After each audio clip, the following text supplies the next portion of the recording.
What's good, YouTube? SlimTv here to put a set or two in this new topic. Today we got Feds raid Diddy Combs' LA Miami home, allegation of sex trafficking. Now, I usually don't do like a lot of like political topics and things of the sort, but I wanted to speak on the fact that detestable people always get caught. I mean, there hasn't been one person yet that I know. I mean, I'm sure people have gotten away with stuff, right? But a lot of the times they don't. I mean, shoot, even like people like Jeffrey Dahmer, you would think that he, as smart as he was, you would think that he would get away with a lot of stuff. Bonnie and Clyde. I mean, the list goes on about figures throughout history who were smart or covered their tracks, but yet here they are blasted out on live television or on the news. Let's check it out.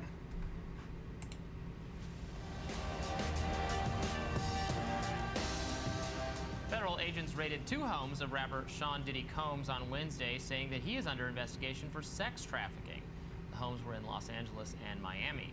Now, the producer and rapper and media mogul, one of the biggest names in his industry, has had to fend off several lawsuits in the last year alleging sexual abuse and even sexual trafficking. The multiple Grammy Award winner's allegations have set X on fire. A clip of artist Usher in conversation with Howard Stern has the performer talking about his experience with the rapper and how he was exposed to. Well, let's just play it here rather than have me characterize it. I lived with Sean Puffy Combs for a year. That's the crazy thing. Now, that was L.A. Reid's idea, right? We're sending you over to something called Puffy Flavor Camp. There you go. To learn some... Come on now. Are we really serious? We're sending a 13-year-old boy to something called a Puffy flavored camp? So he actually lived he actually lived in that grown man's house and he called it Puffy flavored camp. How many other kids were there? Was it really a camp or was it just Usher? And where was this dude's parents? See, this is what I'm talking about, man. The industry is just so messed up. Cat Williams said it himself. You got to say no to Diddy. And honestly, I don't even trust him fully. But let's continue. Camp. Yeah, that's what it was called. And you're going to go to Puff Daddies. He's going In the 90s, do you understand what that's like? Puffy's place was like just filled with chicks and orgying like nonstop, right? No, not really. Not really. But hey, it was Nah. See how he tilted his head and was like, I mean, you're not totally wrong. Not really. He didn't say an outward like right no. He said, I've seen it. And also, I think what he really wanted to say was it wasn't full of chicks. It was full of a bunch of dudes. Which is why he was there in the first place, a 13-year-old boy in a grown man's house. Puff Daddy's flavor to camp. Yes, I got a chance to see some things. Yeah, but you were 13. What were you seeing? I went there to see the lifestyle. Right. And I saw it. And it was but I don't know if I could indulge and understand what I was even looking at. It was pretty wild. So nobody tried to, some woman didn't come along. I didn't say that. Okay. I didn't say that. What I did say is that there were very curious things taking place. Mm-hmm. Meanwhile, yeah, he had he had people of all genders running up through there naked, and he was a part of it. I mean, let's just call a spade a spade. It's not no surprise at this point. This month hired the same attorney who represented Ghislaine Maxwell, part of sex trafficker Jeffrey Epstein's ring of abusers. Combs' legal troubles have been mounting with multiple suits alleging sexual abuse and misconduct. In December, the music producer issued a statement saying, quote, "I did not do any of the awful things being alleged." I mean, a statement. Let's just analyze. First off, his eyes look soulless, and he got like, I don't know how to explain it. It's kind of like a stereotype, but if you've ever seen like Family Guy. You know how the neighbor that like the old Herbert, you know how his head is shaped? Diddy kind of got the same shape. He just got that look about him. You know what I'm saying? He just got that Herbert the perv look. I don't know. I think that people kind of have like a internal instinct or something that kind of warns them about certain people if you really like pay attention to them. A lot of the time, people that have fame, they're covered up with fame and fortune, so people don't really look at the person. They look at the money. They look at the achievements. But who is Diddy as a person? Nobody that's not in Hollywood could tell you who Diddy is as a person. All of these fans or whatever trying to, oh, Diddy wouldn't do that. Oh, Diddy this. Oh, Diddy that. You don't really even know the guy. Saying, quote, I did not do any of the awful things being alleged. He has had to step down from some of his positions and now joins a long list of powerful men being taken down by the movement known as Me Too. What do you make of this, Robbie? Yeah, he just look weird. Well, look, I want to proceed a little bit carefully until we know more of the details being alleged here. Obviously, there was this lawsuit brought by a former girlfriend that was settled immediately with Diddy admitting no wrongdoing. She accused him of sexual assault and also sex trafficking. We heard from Usher there about the things that were going on in the house when he was at a very young age. Frankly, on tape there, he sounds like he's bragging about it, not... No, I didn't get that at all. I didn't get that at all. His body language is really interesting. He starts kind of fiddling with his hand. I mean, we're all just reading... A lot of the times, the celebrities, they will... They're in like this, they have like this pact with each other. It's like, okay, you've seen this happen. Now you can't go out there and say what happened. Now if they ask you about it, be discreet. Don't give a yes or no answer. That's a manipulation tactic. It's like, I'm not going to say yes or no. I'm just going to keep it right in the middle so that everybody is still kind of confused and I'm not going to get in trouble for blasting you out. You know what I'm saying? So the dude on the dude on the left or the right, I really don't think he knows what he's talking about. He sounds like he's bragging about it. Nah, that's not what I got from it. It sounds like he's hiding something and he doesn't really want to talk about it at all. That's what I got from it. Tea leaves here. But I remember years ago when it first came out that Usher had lost his virginity at age 13. And you can even see it a little bit in that clip, the way that Robin, Howard Stern's... Oh, no. Guys, we can't be this dumb.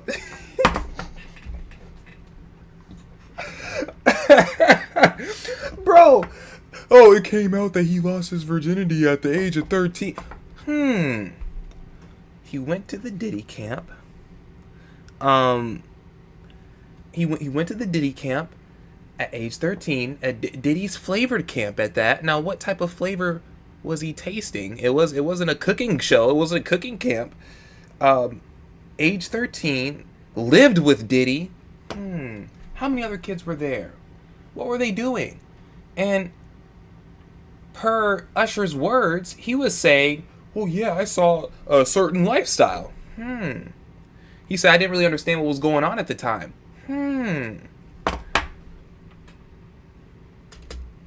Co-host there, or partner, brings it up in this kind of joking way where we can imagine if the gender roles were reversed, no one would think of a 13-year-old girl in a house full of people wanting to have sex with her was like a fun or funny experience. Sure. But that's how we think of male sexuality, and that's how the society treats young boys. But it's a horrible scenario to imagine for this kid. And when you look at not just that video, but the fact that Sean Combs, because of his power in the music industry, has had such close proximity to and influence over a number of young stars, including Justin Bieber. There's been a clip circulating of the two of them giving an interview together. Bieber is such a young kid, 13 or so, preteen, a baby, being put in a situation where he's alone with Sean Combs as a guardian, with Sean Combs not talking as directly as Usher puts it there about sexual activity in the home, but kind of alluding to how much fun they're going to have together when he has Justin Bieber for 24 or 48 hours or however long they were going to be together. The lawsuit that you alluded to from last year from music artist Cassie, who was also a former girlfriend of Diddy, they started dating when she was 19 and when he was 37. She came out with these allegations at the end of last year, accusing him of sex trafficking and sexual assault. And it wasn't even 24 hours, I think, before they settled. And all of that went back underground. But it's not, I think, surprising because of all of the accusations that have pre-staged this one, that chickens are coming home to roost, it seems. Yeah. I do always, and this is partly because at the magazine I also work for Reason. My colleague Elizabeth Nolan Brown, who we've had on the show many times, has done a lot of reporting on sex trafficking and how law enforcement has, in some cases, used that, has rounded up, well, in some cases, frankly, things that we libertarians don't think should be legal, that are just consensual prostitution, into sex trafficking, and also cases where something that still could be criminalized gets escalated to sexual trafficking. I mean, is she, really making the claim that, she was kept in a basement and sold out to other people, that kind of thing? I don't know. I would like, obviously, he's entitled to due process, and just, the fact that he settled a lawsuit from a former romantic partner doesn't mean he's guilty of anything. Now, this is the feds raiding him, taking evidence, gathering information, so there very well may be more to it now. And of course, I am uncomfortable with the idea of young people, young men, but still young people, being exposed at that. Yeah, no, he definitely had a lot of youngsters at his house. For him to call it a camp, that alludes to the fact that there was more than just one person there. So I really don't think that it was just Usher. I think that it was probably Usher. I was born in the 2000s, so I really don't know who else would have been in that age range. But let's just say Usher, maybe R. Kelly. Again, I don't know these dudes' ages like that, but I'm just, Usher, R. Kelly,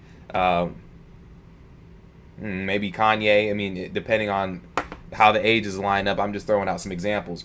But I do remember seeing that interview with, there was like this clip, and it was Justin Bieber at like 13 or something, and Diddy was on the phone with him, and Diddy was like, "Oh yeah, when you gonna come back over?" He was like, "You've been dodging my calls," and he was like, yeah. I just, I haven't really been, I just been super busy. He was just coming up with all these excuses like he was scared. So, man, a lot of the times, and it sucks, but that whole industry is messed up, man. We've even seen it through the Nickelodeon. They had that Nickelodeon.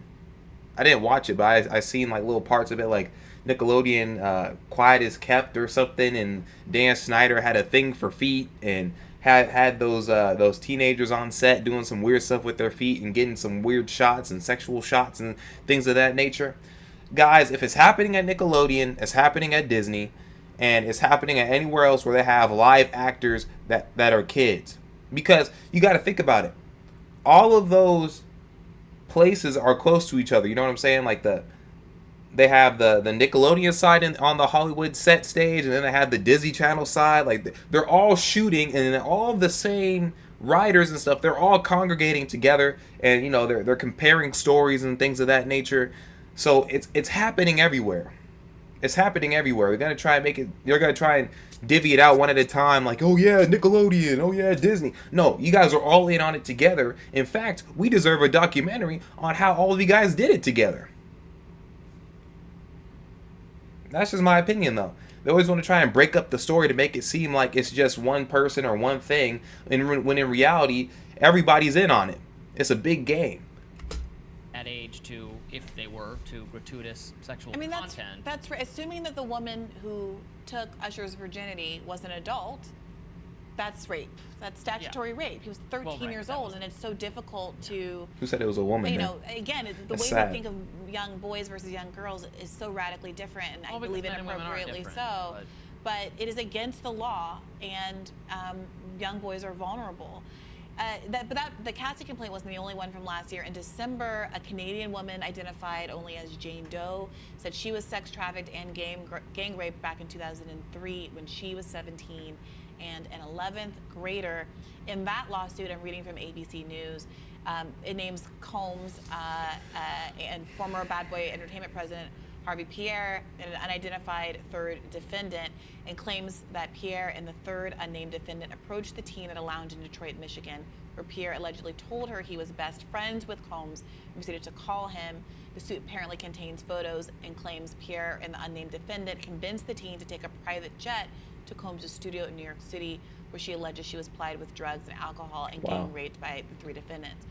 That sort of a narrative, again, that's just an allegation, we don't know if it's true, but that sort of a narrative starts to map on more closely to what we think of as, I think you would agree, a more concrete allegation of sex trafficking, the likes of which we saw with the Epstein case.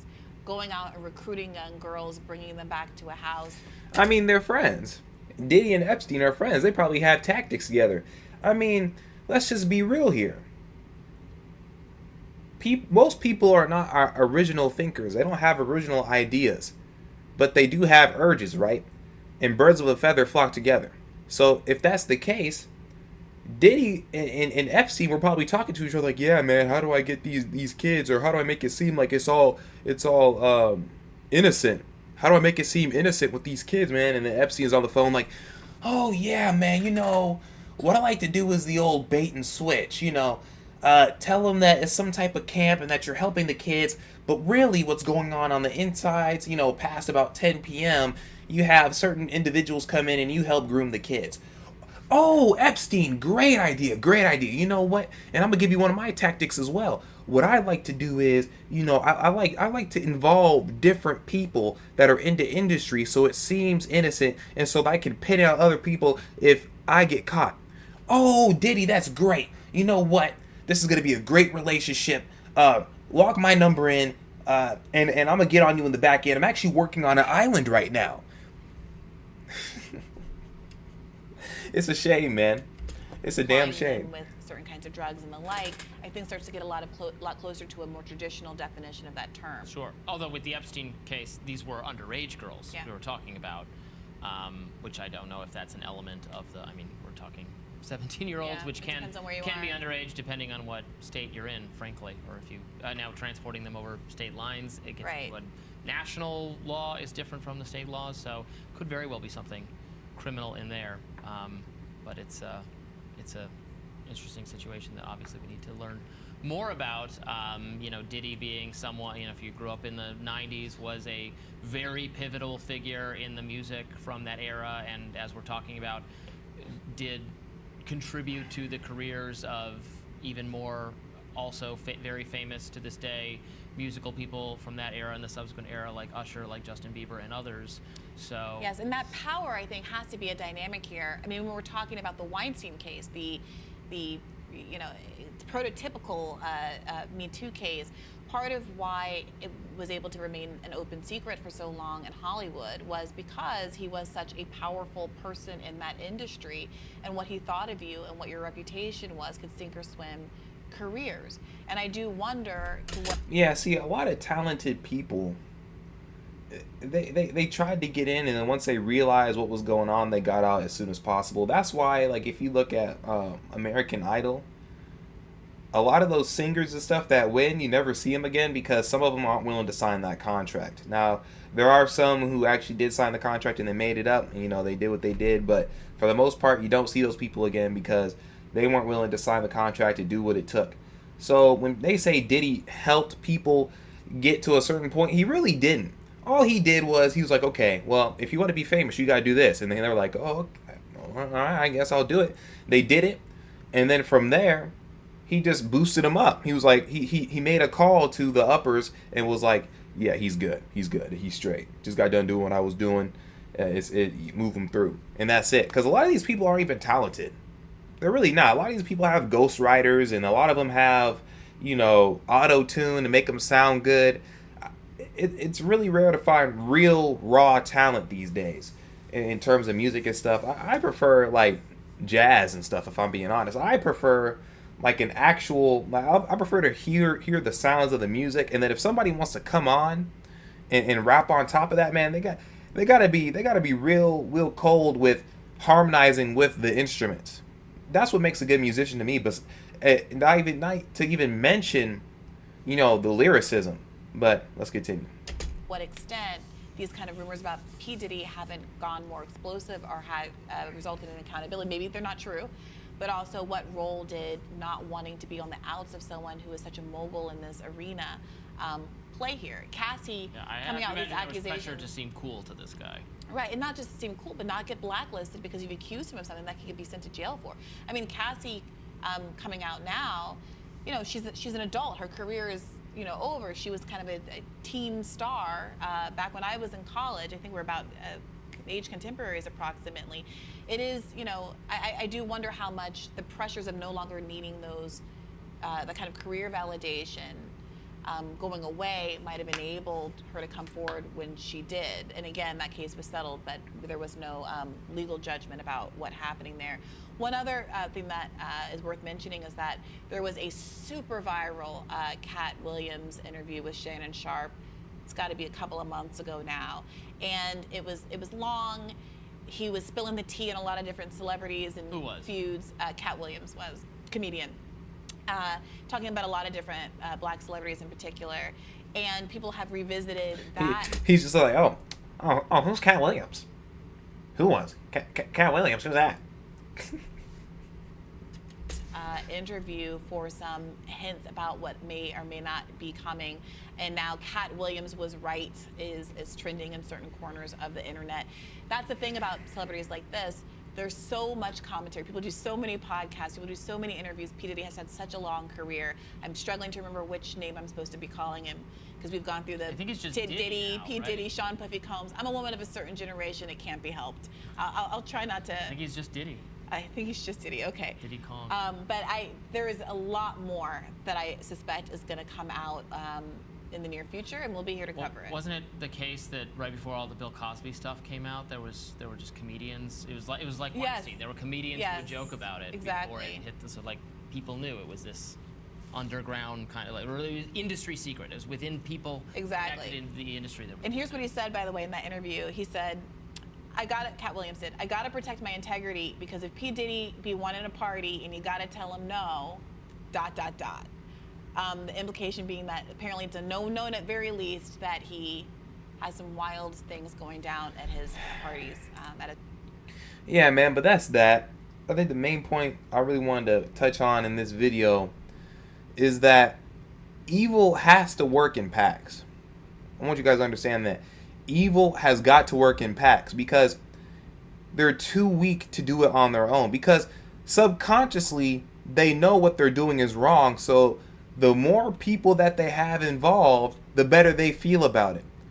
A kind, upright, moral person is strong enough to do the kind things that he does by himself because he knows he's right. He knows that what he's doing is okay, and he's strong enough to stand on that. He has something to stand on. It is a strong foundation. Evil will never be a strong foundation. It's always going to be shaky and wobbly because it's on a foundation of bullshit.